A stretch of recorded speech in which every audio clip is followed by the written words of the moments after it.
Hi guys, it's Cian here with STEM for Others, and today we're going to be talking about the parts of a robot. So let's get started. So the hub of the robot is like the robot's brain. It has all the information of the code, and it is essential to navigation and functioning of your robot. So usually it looks like this rectangular piece right here, kind of like a battery system, and it's basically like the powerhouse of the robot. Moving on to motors. Motors are what enable the robot to move. They're connected to the wheels, which are known as the big motors, and attachments, which are the small motors of the robot. So depending on the goal and the outlook of your robot, these motors can vary depending on how much energy you need and what you need it to do. For example, if you want like a self-driving car robot, then you would attach like a big motor to the back so it has enough like energy to move from side to side. Moving on to sensors.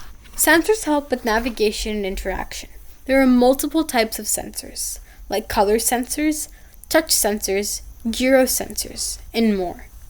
So, given that, for example, if we want to use our self-driving car example, then you'd probably put a sensor in the front of it with an attachment so it could recognize objects in front of it and steer away, or whatever you want it to do when it comes in contact with objects. You would code in the hub, so you see how everything goes together. Moving on to attachments.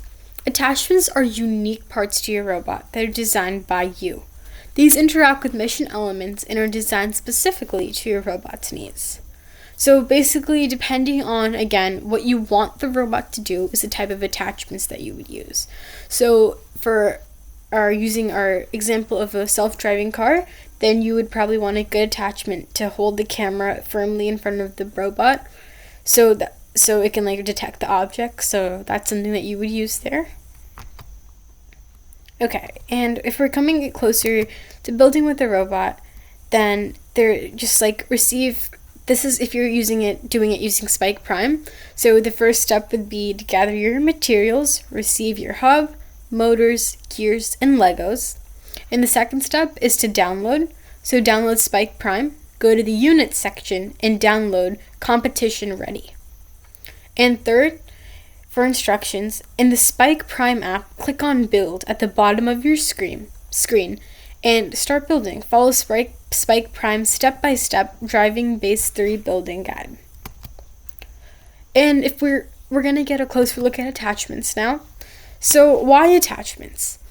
Attachments are what make your robot creative and unique. It allows robots to interact more closely and more meaningfully with your missions and like whatever goals that you have for your robot, it just takes them deeper.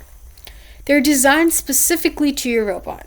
So something that works on one robot is probably not going to work on yours because the missions are different. Some have tutorials or you can make your own. This is regarding Spike Prime. So an example would be basket. So you see that the basket is attached to the rack and pinion in order to move pieces of missions. And the rack and pinion is used to lift parts of a mission up. So you can see that it really just depends from robot to robot and what you want the robot to do. And here's the final robot with attachments. You can see so many different things going on because they have so many different, they just have so many different outlooks for what they want for the robot. So it's all really up to your creativity. And if you want to make your own attachments, then gather your materials, receive your hub, your motors, your gears, and your Legos. Download Spike Prime, go to Units, and download supplementary lessons. In the Spike Prime app, click on Build at the bottom of your screen. And when you start building, go to Tools and click on Lift Arm. Then follow the instructions and attach it to your robot. Okay, and that is it for lesson 2 of this video. Thank you for joining me, and I'll see you in the next video.